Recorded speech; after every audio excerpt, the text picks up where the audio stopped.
दोस्तों श्रीलंका में लॉकडाउन लग गया है, बांग्लादेश में लॉकडाउन लग गया है, भूटान में लॉकडाउन लग गया है, पाकिस्तान में लॉकडाउन लग गया है, फिलीपींस में लॉकडाउन लग गया है, कंबोडिया में लॉकडाउन लग गया है, म्यांमार में लॉकडाउन लग गया है, इजिप्ट में लॉकडाउन लग गया है, केन्या में लॉकडाउन लग गया है, न्यूजीलैंड में लॉकडाउन लग गया है, स्लोवेनिया में लॉकडाउन लग गया है, लाओस में लॉकडाउन लग गया है। दोस्तों इन सब देशों में एक लॉकडाउन लग चुका है और भारत में कैसा लॉकडाउन लग सकता है, भारत की स्थिति क्या है, हम इस वीडियो में समझेंगे और इन देशों को भी मैं समझाऊंगा कि इन देशों में कैसा लॉकडाउन लगाया गया है। क्योंकि इससे पहला जो लॉकडाउन लगा था वो एक महामारी में लगा था, पैंडेमिक की स्थिति में लगा था, जिसमें लोग एक दूसरे के करीब आ रहे थे तो वो बीमार पड़ जा रहे थे। लेकिन वर्तमान समय में लोग बीमार नहीं पड़ रहे हैं, लोगों के पास सामान नहीं है, इसलिए नया लॉकडाउन लग रहा है। इस लॉकडाउन को क्या कहेंगे और ये कैसा लॉकडाउन है आप इस वीडियो में समझेंगे। इसमें अन्य देशों की स्थिति क्या है, भारत की स्थिति क्या है, वो भी मैं आपको समझाऊंगा। सबसे पहले अन्य देशों से शुरू करते हैं कि श्रीलंका में इस समय कैसा लॉकडाउन है। दोस्तों श्रीलंका में बुधवार को सार्वजनिक अवकाश पूर्ण रूप से घोषित कर दिया गया है।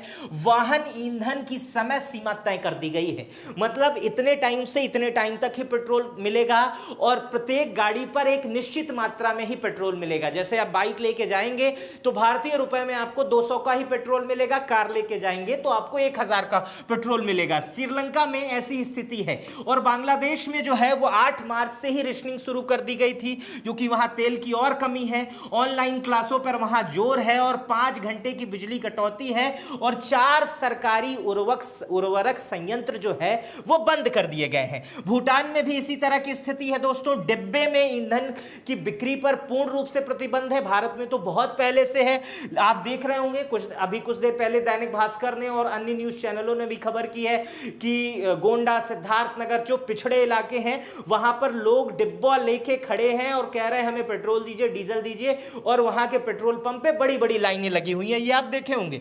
पाकिस्तान में इस समय जो स्थिति है लॉकडाउन की वो 4 दिन का कामकाज है, 3 दिन का अवकाश है। सरकारी कर्मचारी 50% वर्क फ्रॉम होम पर हैं। ईंधन के आवंटन पर भी 50% की कमी करी गई है। पाकिस्तान से कुछ ऐसी भी खबरें आ रही हैं कि वहां के लोगों में, वहां के जो सरकारी कर्मचारी हैं उनके वेतन से भी 30% की कटौती की जा रही है। इसी तरह फिलीपीन से खबर आ रही है कि सरकारी दफ्तर सिर्फ 4 दिन काम करेंगे, निजी क्षेत्र में वर्क फ्रॉम होम होगा, गैर आवश्यक यात्राओं पर प्रतिबंध है, सार्वजनिक वाहनों को बढ़ावा यहां पर दिया जा रहा है, निजी वाहनों को RD1 नियम लागू कर दिया गया है। स्थानीय पेट्रोल पंप की अक्सर बंद होने की खबर है। निजी वाहनों पर RD1 जैसे दिल्ली में एक प्रयोग अरविंद केजरीवाल ने किया था, उसी तरह का RD1 का प्रयोग इस समय दुनिया के बहुत सारे देश कर रहे हैं कि आज सिर्फ RD1 की ऑड गाड़ी निकलेगी और कल इवन नंबर की गाड़ी निकलेगी। हो सकता है भारत में ये पूरे देश में कुछ दिन में लागू कर दिया जाए कि आज ऑड का डे है, कल इवन का डे है, इस टाइप की चीजें हो सकती है। कंबोडिया में वर्क फ्रॉम होम लागू हो गया है। सार्वजनिक परिवहन जो कार पुलिंग है उसको बढ़ावा दिया जा रहा है कि एक कार में बहुत सारे लोग जाएं, उनसे वो आपस में कुछ पैसे को बांट लें। 1/3 पेट्रोल पंप कंबोडिया में लगभग बंद हो गए हैं। दोस्तों इसी तरह म्यांमार की भी स्थिति है।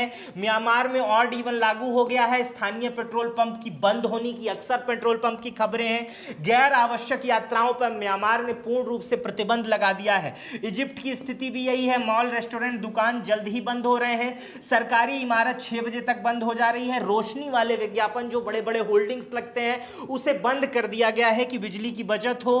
केन्या में भी ईंधन की रशनिंग शुरू हो गई है। निर्यात पर जो प्रभावी प्रतिबंध है वो लगा दिया गया है। न्यूजीलैंड में भी न्यूजीलैंड की सरकार ये विकल्प खोज रही है कि एक दिन बंद कर दिया जाए सब कुछ, हफ्ते में 1 दिन का लॉकडाउन हो, हफ्ते में एक दिन गाड़ी न चलाने के विकल्प पर प्रयास किया जाए। न्यूजीलैंड से खबरें आ रही हैं कि वहां पर 1100 फ्लाइटें रद्द कर दी जा रही हैं प्रत्येक दिन।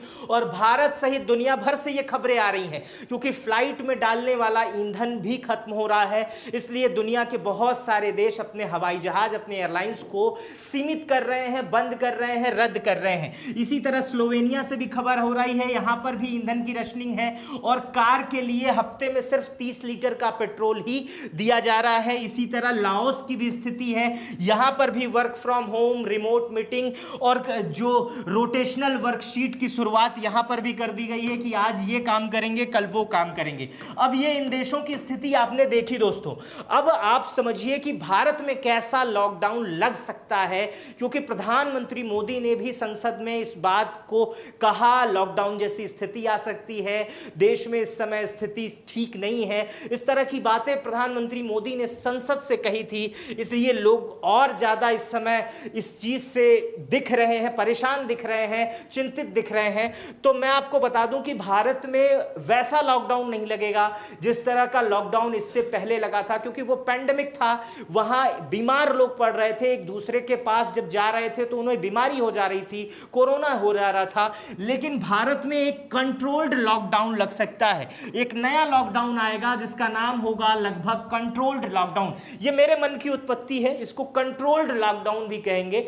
और इस कंट्रोल्ड लॉकडाउन में सरकारी व्यवस्थाएं बंद नहीं होंगी, बल्कि जरूरी चीजें चालू होंगी और गैर जरूरी चीजें जो हैं वो सीमित हो जाएंगी। जरूरी चीजें चालू होंगी, गैर जरूरी चीजें सीमित हो जाएंगी, बंद कुछ भी नहीं होगा।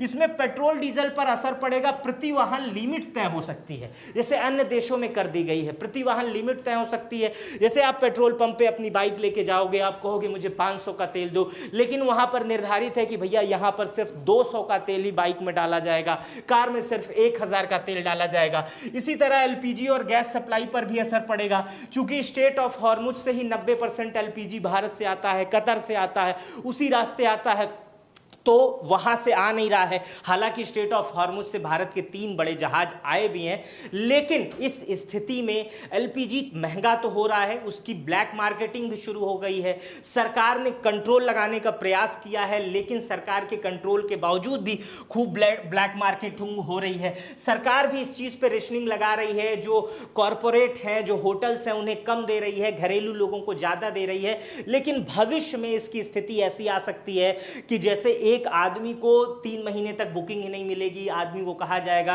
कि आप कम आंच में खाना बनाइए, नए नए तरीके बताए जा सकते हैं। इस तरह एलपीजी को लेकर बातें की जा सकती है। यात्रा में बस ट्रेन की यात्रा सीमित कर दी जाएगी, पब्लिक ट्रांसपोर्ट को बढ़ावा दिया जाएगा, आप अपनी बाइक और कार से कम निकलें, ऐसा सरकार अपील करेगी। और आप इस स्थिति पे खुद आ जाएंगे जब आप एक पेट्रोल पंप पे जाएंगे, और पेट्रोल पंप की स्थिति दोस्तों ऐसी रहेगी कि मोहल्ले में अगर 10 पेट्रोल पंप है, एरिया में 10 पेट्रोल पंप है और सिर्फ 2 ही पेट्रोल पंप खुले हैं, तो जाहिर सी बात है वहां लाइन लगी रहेगी। और जाहिर सी बात है वहां जब बाइक पर 200 रुपए का तेल और कार पर 1000 रुपए का तेल निर्धारित हो जाएगा, तो आप खुद ब खुद उतना समय डालकर जब तेल लगाएंगे, डलवाएंगे, तो आप निश्चित रूप से अपनी चीजों को कम करेंगे और वो सारी चीजें करने से परहेज करेंगे जो चीजें आप नियमित दिनचर्या में करते हैं। ऑफिस का समय और काम पर भी असर पड़ेगा, सरकारी दफ्तर वर्क फ्रॉम होम पर आ सकते हैं, आईटी सेक्टर के दफ्तर वर्क फ्रॉम होम पर आ सकते हैं। जिन्हें लाया जा सकता है उनसे अभी से अपील की जा रही है